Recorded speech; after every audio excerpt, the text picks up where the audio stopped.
अभिनंदन आ रहे हैं कई ठिकाने। कई लोग तो कह रहे हैं कि आप किशनगढ़ के पक्षपाती हो कि सबको उनको अच्छा सिखाओ, हमको अच्छा नहीं सिखाओ। मैंने कोई को सिखाया नहीं, मैं तो सबको ही सिखाऊं जो सीखना चाहते हो। पर ऐसा हाथ में लियो है करके आपको आ रहे हो है, हाथ में नहीं लेते तो नहीं आतो। या रहस्य कुछ समझो, थोड़ा कुछ प्रयास करो, अपने आप आएगो। महाप्रभु जी अपने महाकारुणिक हैं, श्री गोपीनाथ जी अपने महाकारुणिक हैं, और कृष्ण तो अपनो उन करुणा को स्रोत है। जा करुणा के स्रोत में से ये सब महाकारुणिक प्रकट भय हैं। तो कृष्ण की करुणा अपने पे क्यों नहीं हो सके? यदि अपन कृष्ण कथा गाना चाह रहे हैं, कृष्ण कथा बोलना चाह रहे हैं, कृष्ण कथा सुनना चाह रहे हैं, कृष्ण में निरुद्ध होना चाह रहे हैं, तो वो देखो कंपल्शन आपके सामने पैदा करेगो। ऐसा कि जाके सामने आपके पास भी ऑप्शन नहीं होएगो, आपको चित्त कहीं और आपको चित्त जो है वो कृष्ण में भटकने लग जाएगा। आपको ये सोचना पड़ेगा कि भाई कृष्ण में से छुटकारा पाके कैसे मैं रसोई बनाऊं घर की, कैसे मैं जो है वो अपने बेटा को थपथपी दे के सुवाऊँ, कैसे मैं नहाऊँ, कैसे मैं सोऊं। अभी कृष्ण में चित्त भटक रहे पाछो।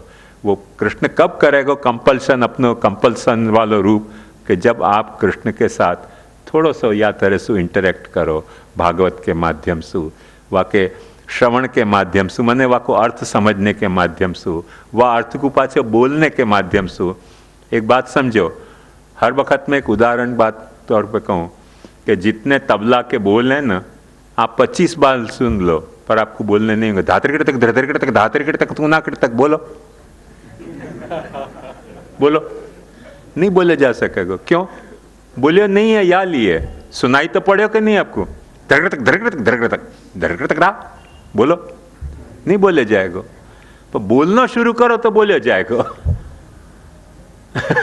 तो ये हर वक्त कोई बात ऐसी है कि अपन बोलना शुरू करें तो बोले जा सके, और बोलना नहीं शुरू करें तो हमको एक ने बताई थी बात बहुत मजेदार कि श्री कृष्ण शरणम ममा, वह बोलना नहीं शुरू किया करके वो मंत्र ऐसा पाठ करती थी कि श्री कृष्ण शरम नाय, श्री कृष्ण शरम नाय, श्री कृष्ण शरम नाय।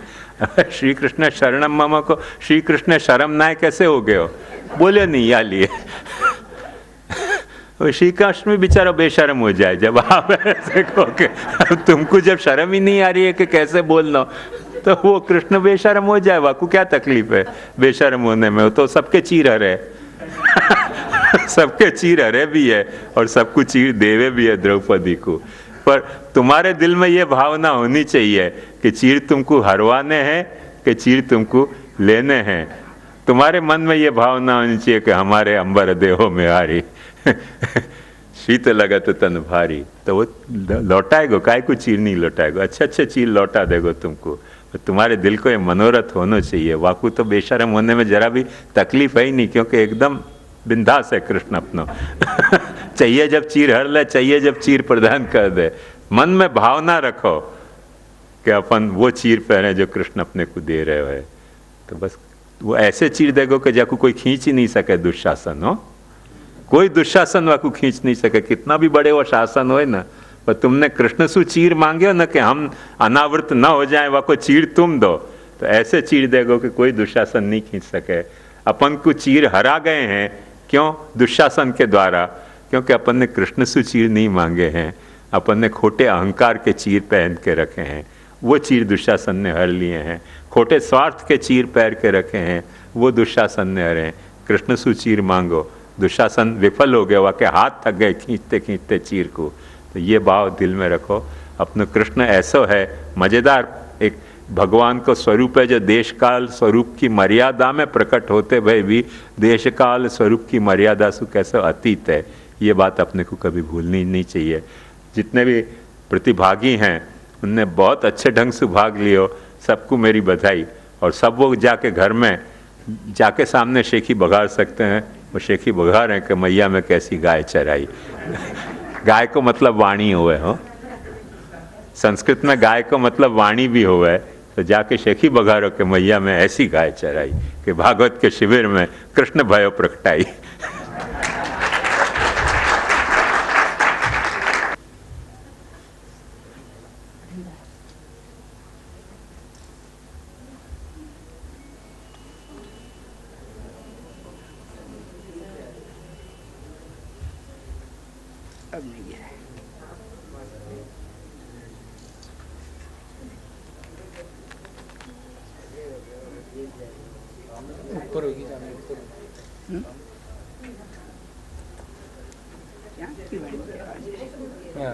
वेद में एक मंत्र आवे है, ब्रह्मार्पणम ब्रह्म हवीर ब्रह्माग्नौ ब्रह्मणाहुतम। ऐसे श्याम श्याम को श्रृंगार रहे हो। ये भी श्याम है, मैं भी श्याम हूं। क्यों? पर ये श्याम जी है, मैं श्याम बाबा हूं, बस इतना अंतर है।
चिंता संतान हंतारो यत्पादाम्बुजरेणवः स्वीयानां तान्निजाचार्यान्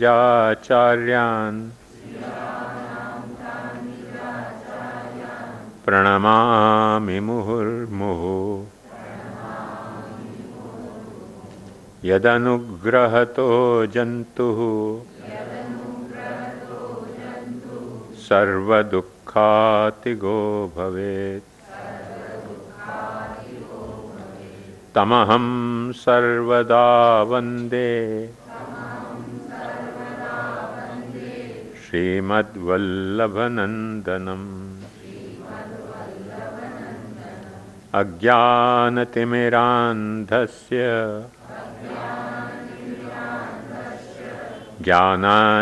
ज्ञानाञ्जनशलाकया चक्षुरुन्मीलितं येन तस्मै श्रीगुरवे नमः। नमामि हृदये शेषे लीलाक्षीराब्धिशायिनम्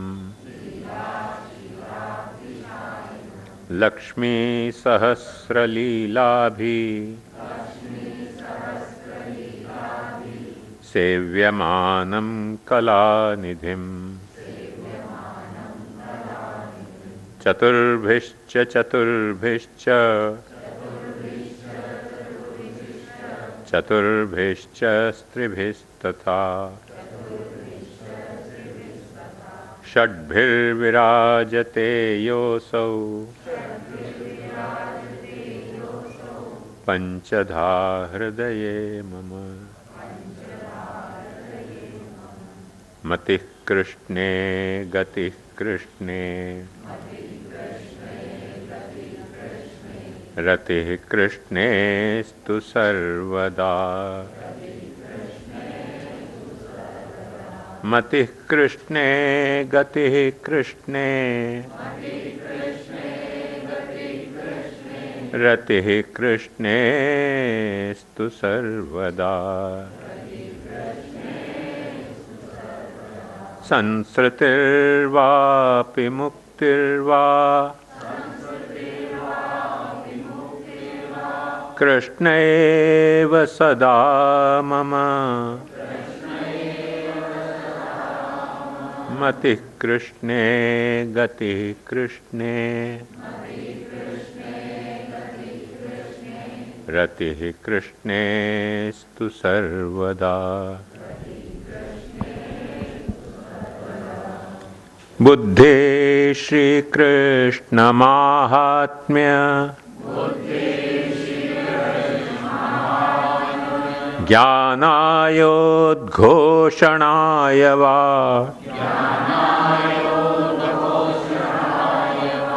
सम्मोहः कृष्णलीलासु वा निवर्त्यः सदा मम। मतिः कृष्णे गतिः कृष्णे रतिः कृष्णेस्तु सर्वदा।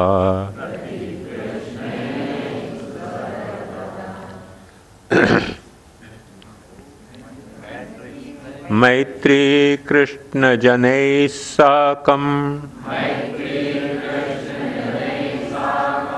द्वेष श्रीकृष्ण द्वेष्टरी औदासीन्यमुदासीने कृष्णाय हि सदा मम। मतिः कृष्णे गतिः कृष्णे रतिः कृष्णेस्तु सर्वदा। निग्रहो नुग्रहो यो वा चेत् कृष्णेन फलायस कृष्णास्य कृपयैवं हि भूयाद्भावः सदा मम। मतिः कृष्णे गतिः कृष्णे रतिः कृष्णेस्तु सर्वदा। दशमस्कन्ध तात्पर्य चतुश्लोक्यां निरूपितम् फलसाधन द्वैविध्यम् श्यामेनाचार्य संश्रयात्। मतिः कृष्णे गतिः कृष्णे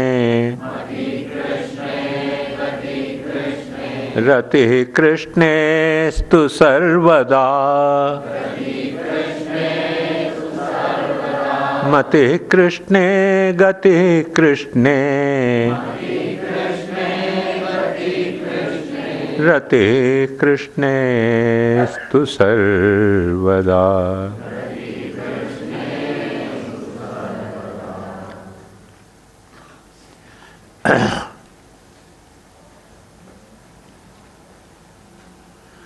कल अपन ने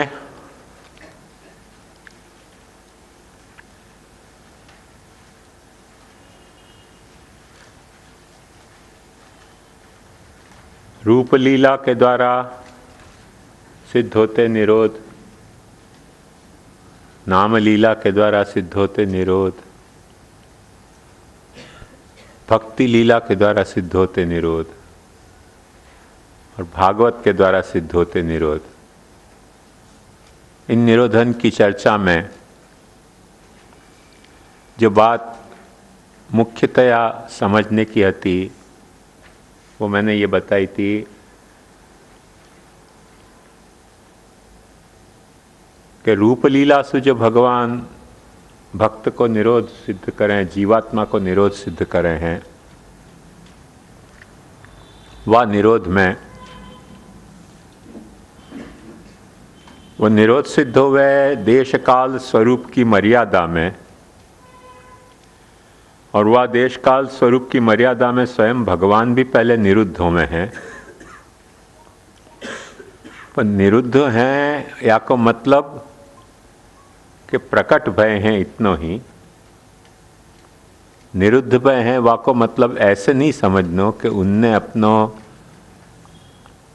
देश काल स्वरूप की मर्यादा सु अतीत जो स्वरूप है वाकु तिरोहित कर दियो है या वाकु छोड़ दियो है, त्याग कियो है, वाकु निभाते भय निरुद्ध हो रहे हैं। और या तरीके के वहाँ में विरुद्ध धर्माश्रयता जो प्रकट कैसे हुए वो भी मैंने कल उदाहरण से आपको समझाई। मूल में भगवान जब देश काल स्वरूप की मर्यादा में प्रविष्ट हुए तो उनको अपने स्वरूप को त्यागने की या बदलने की जरूरत नहीं है। वो बदले बिना भी वो अपने यहाँ अपने जैसे हो सके हैं। अपन को जब वक़्त भगवान के साथ निरुद्ध होना है तो देश काल और स्वरूप की मर्यादाएं अपने को आड़े आवें, और वह आड़े आवे वहाँ में अपने को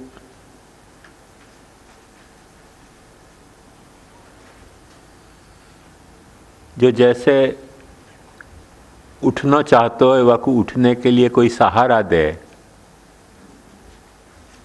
वो सहारा देने वाले मुख्यतया तीन चीज़ें हैं अनवतार काल में। एक भगवान नाम, एक भागवत स्वयं और एक अपने हृदय में प्रकट होती भक्ति।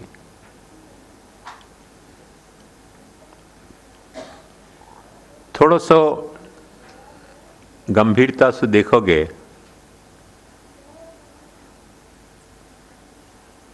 तो यहाँ में एक बात समझ में आएगी कि ब्रह्म अपना स्वरूप को छोड़े नहीं है और जो स्वरूप प्रकट करना चाहे वो प्रकट कर सके है। वह को अपन इक्वेशन देखें, इक्वेशन माने समीकरण। तो समीकरण क्या है कि जितनो भी रूप है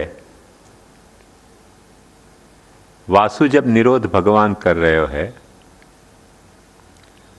तो सच्चिदानंद ब्रह्म की सदंश को वो फंक्शन है, प्रधानतया। क्योंकि रूप जो है वो सदंश में प्रकट हुए है, चिदंश में रूप प्रकट नहीं हुआ है।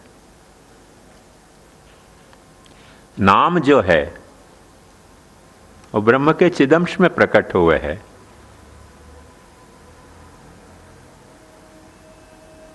या लिए वहां में प्रधानता चिदंश की है।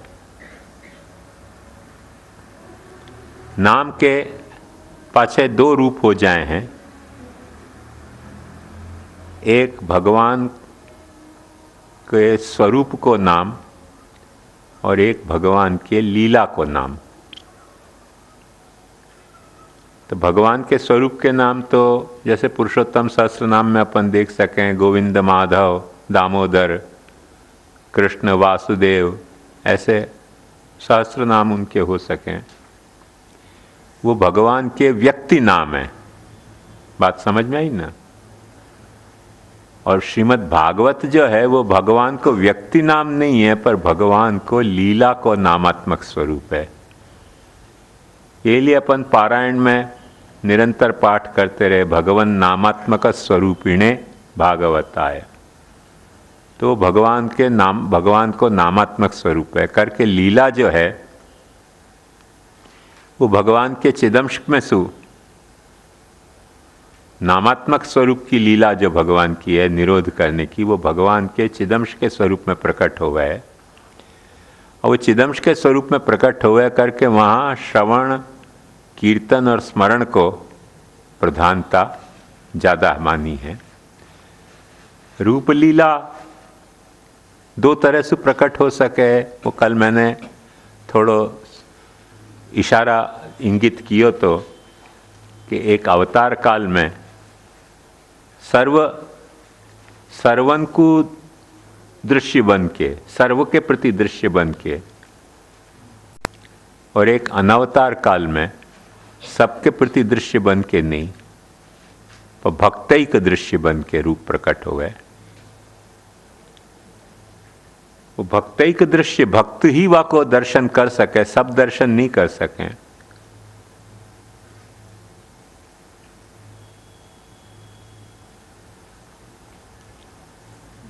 आपको सबसे अच्छे उदाहरण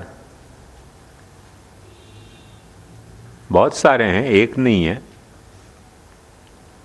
पर सबसे मजेदार एक उदाहरण, ये जो या की क्लास चल रही थी आधार पत्र की, वहाँ में मैंने बताई थी, जिनने सुनी होगी और कुछ ने नहीं सुनी होगी, या के लिए फिर से रिपीट कर रहा हूँ कि दरबार अपने ठाकुर जी कल्याण राय जी को पधरा के मझेला गए। और मझेला में तालाब की पाल पे हिंडोला झुला रहे थे। वह वक़्त ऐसा नियम कि दरबार जब जावे तो दरबार के जितने भी दीवान और वो सब हों वो सब साथ साथ जाना पड़तो करके डॉक्टर फैयाज अली जी भी गए थे। अचानक डॉक्टर फैयाज अली जी भी वहाँ हाजिर रहते। दरबार ने डॉक्टर फैयाज अली जी से पूछी, क्यों, तुम्हारा क्या ख्याल है, ये क्या है? फैयाज अली जी एक अद्भुत व्यक्ति किशनगढ़ में हतो, या में कोई शंका नहीं। और वहाँ में विरुद्ध धर्माश्रयता ऐसी थी कि चुस्त मुसलमान हते और बहुत घनिष्ठ अपने से स्नेह भी रखते थे पुष्टि मार्ग से, क्योंकि राज्य के राजा ही वह वक़्त पुष्टि मार्ग थे। अब एक डायलेमा समझो हो कि यदि कोई मुसलमान यूँ कहे कि वह को मूर्ति पसंद आवे तो इस्लाम में वो कुफ्र है, और इस्लाम में यदि वो कुफ्र है तो वो मुसलमान फिर मुसलमान नहीं रहे कि काफिर है। यदि या बाजू दरबार के, क्योंकि वो सर्वेंट थे और कुछ भी आड़ो टेढ़ो दरबार के लिए या दरबार के ठाकुर जी के लिए बोले तो वो भी एक तरह से नमक हरामी जैसा हो। तो डॉक्टर फैयाज अली जी ने इतना अच्छा जवाब दियो, और वो जब मैंने सुनियो तो मेरे रोमांच हो गयो। डॉक्टर फैयाज अली ने कही कि मैं इतनी जानू हूँ कि ये आपके मालिक हैं और मैं आपको नौकर हूँ, बाकी इनको स्वरूप क्या है वो तो आप जान सको, मैं कैसे जान सकूँ? मैं इतनी बात जान सकूँ कि ये आपके मालिक हैं और मैं आपको नौकर हूँ, बाकी तू जान और थारो राम जाने। मैंने क्या कहीं खबर पड़े कि उनके यहाँ मूर्ति पूजा है नहीं, वो कहवे कैसे के याकू मैं भगवान मानूं या नहीं भगवान मानूं, दोनों बाजू से डायलेमा है ना। और वाको जो उनने जवाब दियो वो इतना मधुर जवाब हतो कि मुझको सुन के आनंद आया मन के। हाँ, सचमुच में ऐसी निष्ठा हर व्यक्ति को अपने धर्म में होनी चाहिए, और अपने धर्म में ऐसी निष्ठा होते हुए भी दूसरे के प्रति दुर्भाव नहीं होना चाहिए। वो दोनों बात डॉक्टर फैयाज अली जी ने अपनी प्रकट कह के वहाँ दिखा दी कि भाई इतनी पता है कि आपके ये मालिक हैं और मैं आपको नौकर हूँ, बाकी तो अब क्या है ये कल्याण राय जी, मुझको क्या पता चले, आप समझ सको कि आपके ठाकुर कल्याण राय जी क्या हैं। तो ये बात ध्यान समझो कि भगवान जो है को जो रूप है वो भक्त की निगाह में ही समझा में आ सके, जो भक्त नहीं है वाकी निगाह में समझ में नहीं आ सके। यदि भक्त नहीं है वाकी निगाह में समझ में आतो तो मोहम्मद गजनवी और औरंगजेब अपने भगवान की इतनी मूर्ति को खंडित कैसे कर सकते, कर ही नहीं सकते। अवतार काल में कृष्ण के रूप को खंडित करने जो भी आए असुर, उनसे कृष्ण ने निपट लियो, क्योंकि वहां इश्यू ये नहीं है तो कि भक्त की निगाह में ही मैं प्रकट होऊंगा, सबकी निगाह में प्रकट होऊंगा। जो भक्त हैं या जो अभक्त हैं, जो दोस्त हैं या दुश्मन हैं, सबको दिखलाई दूं, वह तरह से प्रकट भय, वह तरह से प्रकट भय। तो जो भी कुछ आड़े टेढ़े काम करे वह निपटने के लिए ठाकुर जी स्वयं तैयार हैं। अनावतार काल में अपन को भगवान को शिला की, धातु की, चित्र की, मूर्ति के दर्शन हो सकें, पर वह शिला की मूर्ति, चित्र की मूर्ति या धातु की मूर्ति के भगवान तरीके दर्शन होने के लिए आवश्यकता है निगाह में भक्ति होनी। और वो सिर्फ अपनी बात है ऐसे नहीं, कोई मुसलमान को भी अपने मस्जिद में या दरगाह में भक्ति की निगाह से अल्लाह को इबादत खाना दिखे, अपन जावे तो नहीं दिखे, अपन देख के आ जाए, अपने को वहां दिखेगा नहीं। माँ को जो वात्सल्य है, माता पिता के प्रति जो आदर है, वो बच्चा की निगाह से देखने पे दिखेगो। बच्चा की निगाह से अपन नहीं देख रहे हैं तो नहीं दिखेगो। तो एग्जैक्टली वही बात है कि भगवान को अनवतार काल में जो स्वरूप है वो जो भक्त अपनी भक्ति भरी निगाह से देखे तो वह दिखलाई दे, और वो भक्ति भरी निगाह से नहीं देखे तो दिखलाई नहीं दे। मैं आपको अक्सर एक उदाहरण देता हूँ, जिनने थोड़ा भी कुछ ट्रेनिंग ली होए पोर्ट्रेट बनाने की, वो या रहस्य को अच्छी तरह से समझ सकें कि फेस पे लाइट आ रही है, वो लाइट एंड शेड अपने को भी दिख रही है। जैसे मुझको आपके सबके फेस पे कहीं लाइट कहीं शेड दिख रही है, पर वो लाइट और शेड के जो डिवीजन दिख रहे हैं, उन डिवीजन में कौन सा कलर कहाँ है वो अपने को डिफ्रेंशिएट नहीं हो पावे, और वह कलर को कौन सा कलर कैनवास पे लगाना वो अपने को समझ नहीं आवे। आर्टिस्ट की निगाह से देखो ना, तुरंत वो दिख जाए कि भाई या शेड पे या लाइट में ये पीलो रंग लगा दो या ये गुलाबी रंग लगा दो। जैसे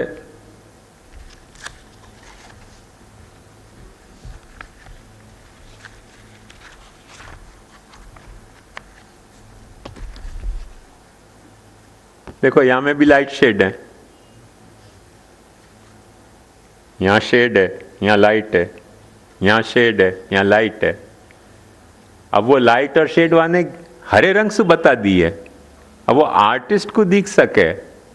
अपन कोई को चेहरा देखें तभी वो चेहरा तो दिखे, पर वो लाइट एंड शेड में कौन सा रंग वापरना वो अपने को नहीं दिखे। वह के लिए चित्रकार की निगाह चाहिए। ऐसे भगवान के स्वरूप को दर्शन करने के लिए भक्ति की निगाह होए तो ही दिखाई दे।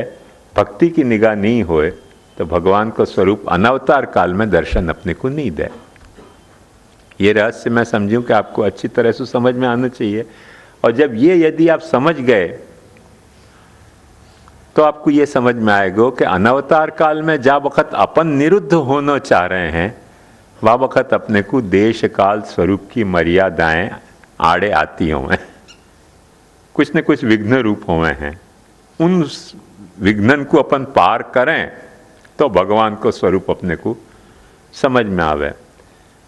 मैं जब स्वरूप की मर्यादा कह रहे हूँ तो सीधे से मेरा तात्पर्य है कि जब भगवान का स्वरूप अपन देखने जाएंगे तो अपने को भगवान के स्वरूप के पहले शिला पहले दिखाई देगी, मेटल पहले दिखाई देगो, कागज पहले दिखाई देगो, कलर पहले दिखाई देगो, भगवान दिखाई देगो। तो डॉक्टर फैयाज अली जी की मुद्रा में कि भाई ये इनको भज रहे हैं यासु, इनके ये भगवान होंगे, बाकी अपने को क्या दिखाई देगो? भगवान नहीं दिखाई देगो, वो मेटल दिखाई देगो, स्टोन दिखाई देगो, कागज कलर दिखाई देगो। अपने निगाह में भक्ति है तो वो चीज़ गौण हो जाएगी और भगवान को दर्शन होएगा। वहाँ मेटल को दर्शन नहीं होएगो, शिला को दर्शन नहीं होएगो, कागज और कलर को दर्शन नहीं होएगो। भक्ति की निगाह के कारण या तरीके को फर्क पड़ते हुए यासु जा बखत कोई जीव भक्ति को संबंध, भक्ति की जो सन्निष्ठा है, सच्चाई है, वासु निभावे तब तो वाको निरोध हो सके। बाकी नहीं तो अनवतार काल में रूप लीला भगवान को जीव को निरोध नहीं कर सके है यदि वाकी निष्ठा, सिंसियर निष्ठा नहीं होए भक्ति में। तो सब अनवतार काल में भक्ति भगवान को बड़ो अपन यो समझ सकें कि भक्ति एक वो छैनी है कि जा छैनी सु ब्रह्म को अपन भगवान घड़ सके हैं। जैसे मूर्तिकार छैनी सु पत्थर को घड़ के मूर्ति बनावे है, ऐसे भक्ति एक ऐसी छैनी है कि वह छैनी सु घड़ के अपन ब्रह्म को भगवान बना सकें। वो छैनी अपने पास नहीं है तो पत्थर को एक शिलाखंड दिखेगो तो हमें भगवान घड़े नहीं जा सके, और जब भगवान घड़े नहीं जा सके तब अपने को निरुद्ध नहीं हो सकेंगे, क्योंकि पत्थर में कौन निरुद्ध होएगा? पत्थर में कौन निरुद्ध होना चाहेगा? कोई पत्थर को बिजनेस करने वालों निरुद्ध हो सके, सामान्य आदमी पत्थर में काहे को निरुद्ध होएगा? तो या रहस्य को समझने के लिए अपने को एक बात ये और समझनी पड़ेगी कि जो अपनी लौकिक अहंता हैं, वो भी मैंने कल आपको विस्तार से बताई बात कि लौकिक अहंता कैसे हुए हैं, कल भी बताई थी, परसों भी बताई थी। और वैदिक अहंता ममता कैसी हुए हैं कि जब वैदिक कोई संस्कार हुए। अब आप ऐसे मत समझ लीजिए कि वैदिक अहंता ममता की बात मैंने करी यासु अपने भीतर वैदिक अहंता ममता ही हुए हैं। अपने में एक बात समझो कि अपन क्रिश्चियन हैं तो अपने में बाइबलिकल अहंता ममता भी हो सके है, अपन मुसलमान हैं तो अपने भीतर कुरान की भी अहंता ममता हो सके है, कुरान वाल सु गवर्न होती भाई अहंता ममता। अपन पारसी हैं तो अपने भीतर जो है वो जिंदा वेस्ता सु घड़ी भाई अहंता ममता भी हो सके। अपन जैन हैं तो उनके जो जैनागम हैं उनसु घड़ी भाई भी अपनी अहंता ममता हो सके।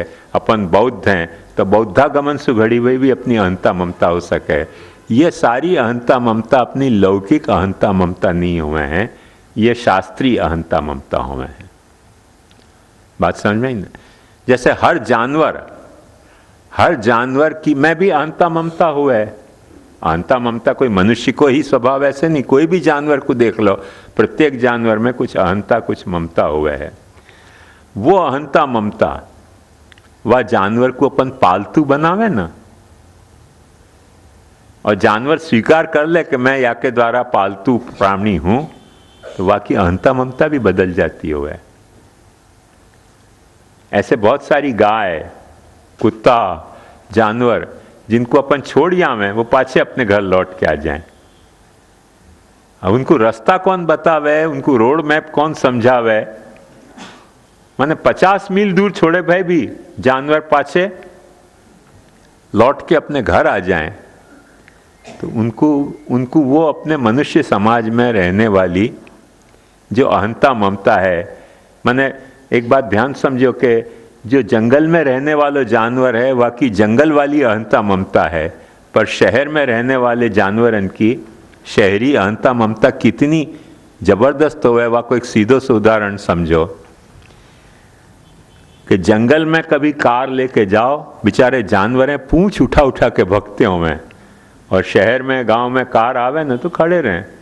भैंस भी यूँ जुगाल करते आओ कहते हैं, घर क्या जाते जाते रोज के आने जाने वाले, जैसे हम जानवर ऐसे तुम भी जानवर, भागने की क्या बात है? रहस्य समझ में आयो ना?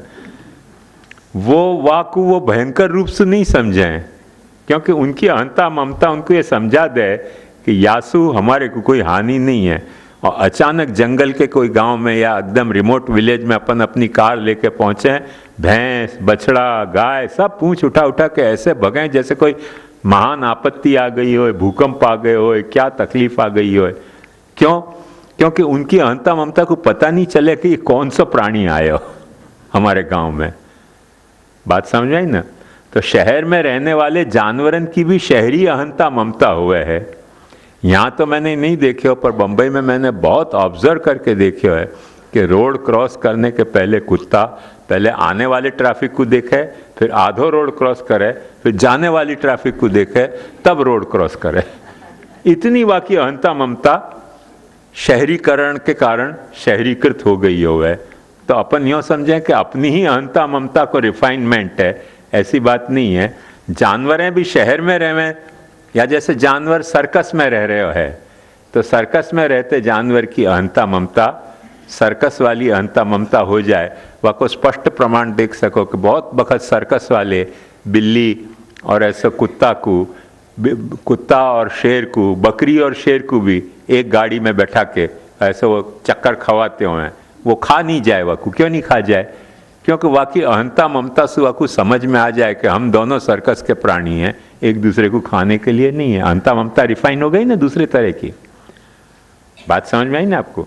तो अपनी ही अहंता ममता अपने अपने शास्त्र के हिसाब से या अपने अपने जो कानून हैं उनके हिसाब से रिफाइन हुआ, ऐसी बात नहीं है। जानवरन की भी अहंता ममता जो लौकिक अहंता ममता है, वो लौकिक माने प्राकृतिक जो अहंता ममता है, वो जा सोसाइटी में रह रहे हैं, शहर की या गांव की या जंगल की, वह हिसाब से उनकी भी अहंता ममता अलग रिफाइन हुए है और वह कोई रूप अलग पाछे प्रकट हुए, वो अपन देख सके हैं।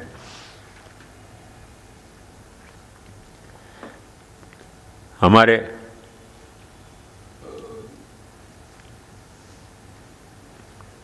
काका के पास एक मैना आती,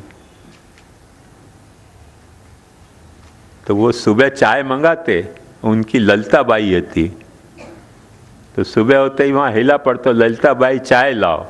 तो मैना को भी पता चल गई थी ये बात कि सुबह होते ही ललिता बाई चाय लाओ, ललिता बाई चाय लाओ बोलती, दोपहर फिर नहीं बोलती।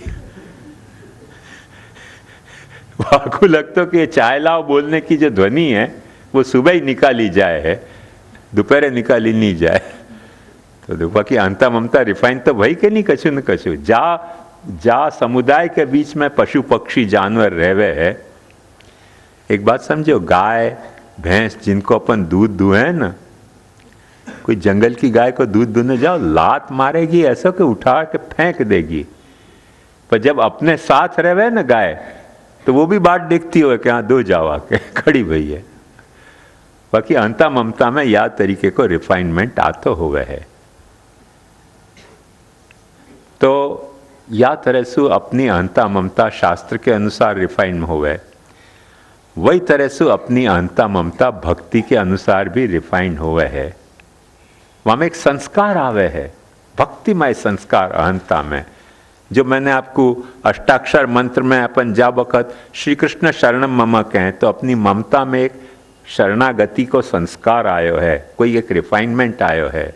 ऐसे ही जा वक़्त अपन ब्रह्म संबंध में दासो हम कह रहे हैं, तो वह दासो हम में कोई एक अहंता को अपनो रिफाइनमेंट भयो है। वो है वही अहंकार, दूसरो अहंकार नहीं है। दूसरो अहंकार लाएंगे कहाँ से? भगवान ने एक ही अहंकार दिया है। ये और खूबी है।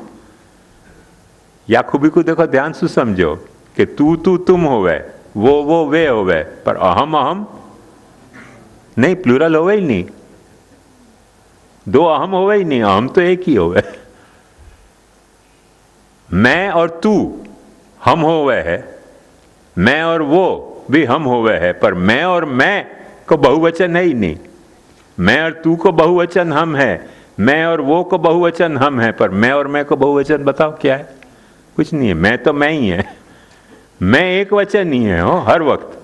तो एक ही अहंकार है, अपने को दो अहंकार दिए नहीं है।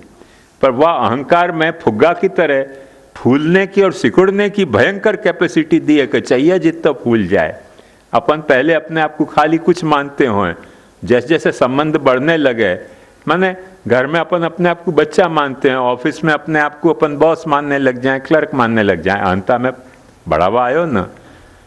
जितना अपना संपर्क बढ़े उतना अहंता को विस्तार बढ़तो चले जाए अपनो। तो वहाँ में फूलने की और सिकुड़ने की, वही ब्रह्म के तरह निरुद्ध होने की और ब्राह्मिक विस्तार की क्षमता अहंकार में पूरी है, पर वो ब्राह्मिक सिकुड़ने की और ब्राह्मिक विस्तार की अहंता में पूरी क्षमता होने के बावजूद भी ब्रह्म जैसे एक है, अनेक नहीं है, ऐसे बात ध्यान से समझो कि अहंता भी एक ही है, अनेक हो ही नहीं, वह प्लूरल है ही नहीं अहंता को। तू तुम प्लूरल है, वो वे प्लूरल है, मैं और मैं को कोई प्लूरल नहीं है। मैं और तू को प्लूरल हो जाएगा, मैं और तू हम, मैं और वो हम, पर मैं और मैं कोई शब्द ही अपने को ख्याल में नहीं आया। मैं और मैं हो कैसे सके, मैं के साथ और लग ही नहीं सके, मैं तो एक ही वचन है। तो वो जैसे ब्रह्म एक अद्वैत है, ऐसे जीव में भी अहंता को एक अखंड अद्वैत है, अखंड अद्वैत है। वो सिकुड़ सके निरुद्ध के रूप में, फैल सके है। जाकू मैंने वादिन कही थी कि एक लफ्ज़ मोहब्बत का अदना सा फसाना है, सिमटे तो दिले आशिक, फैले तो ज़माना है। ऐसे वो ज़माना भर में फैल सके अहंता, और सिकुड़ के इतनी पाची हो सके कि बिल्कुल अपने देह तक ही सीमित रह जाए, वाके बाहर निकले ही नहीं, इतनी सिकुड़ सके अहंता। पर वो सिकुड़े के फैले, अहंता रहे तो एक मेवा द्वितीय है, या रहस्य को अपने को समझना चाहिए।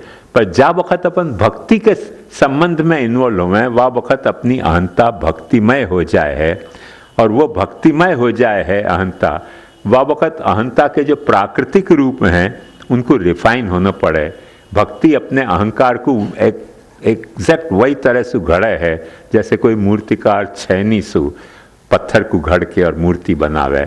ऐसे भक्ति अपनी अहंता को घड़ के और ऐसे भक्ति की अहंता बनावे है। वाह घड़न की प्रक्रिया में एक रहस्य अपने को ध्यान से समझना चाहिए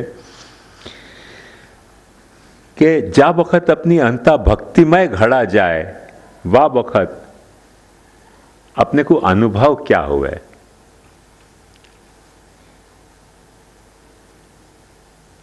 अब अपनी अहंता ऐसी नहीं हुए है कि भगवान के अहंता के आड़े आ सके।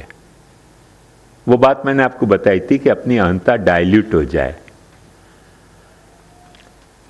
भगवान की अहंता के आड़े आ सके माने जाको अपन कंपार्टमेंट कहे ना, कि दो चीज में, जैसे अपने घर में एक वो ये एक कंपार्टमेंट है, एक चौक को कंपार्टमेंट है, एक तिवारी को कंपार्टमेंट है, एक या बाजू को कंपार्टमेंट है, एक या बाजू को कंपार्टमेंट है।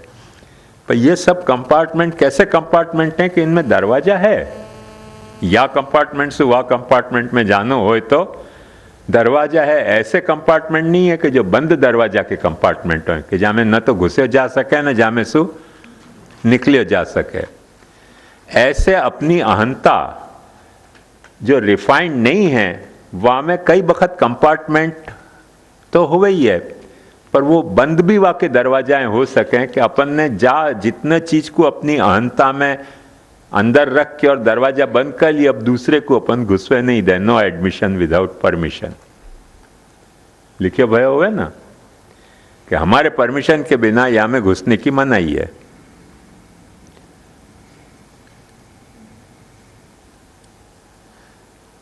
हमारे एक परिचित हैं, उनके महल में तालाब है। वो तालाब में गांव वाले सब आके नहावे। उनको तालाब खराब हो जाए, उनने वहाँ तालाब में मगर छोड़ दिए। अब मगर छोड़ दिए और कोई गांव वाला नहावे और मगर काटे तो कानूनन रिस्पॉन्सिबिलिटी इनकी हो जाए ना। तो उनने तालाब के चारों ओर साइन बोर्ड लगा रखे हैं, ये तालाब में उतरनो, नहानो, पानी गंदे करने की सख्त मनाही है। साथ साथ ये भी लिखे है कि यहाँ में मैंने मगर छोड़े हैं, वाके बावजूद तुम उतरोगे तो तुम्हारी रिस्पॉन्सिबिलिटी पर मर रहे हो, मेरी रिस्पॉन्सिबिलिटी पर नहीं। अब देखो, नो एडमिशन विदाउट परमिशन। तालाब मेरो है, वहाँ मैं मगर को रहने को मैं परमिशन दे रहे हूँ, पर तुमको नहाने को तब लिए पानी कुआ से डाल, करवा से डाले और मैं पीने लग गया। मैं कि अभी यहाँ वक्त पहली आवश्यकता नहाने से ज़्यादा पानी पीने की है। वह दिन मैंने निर्णय किया अब ऐसा नल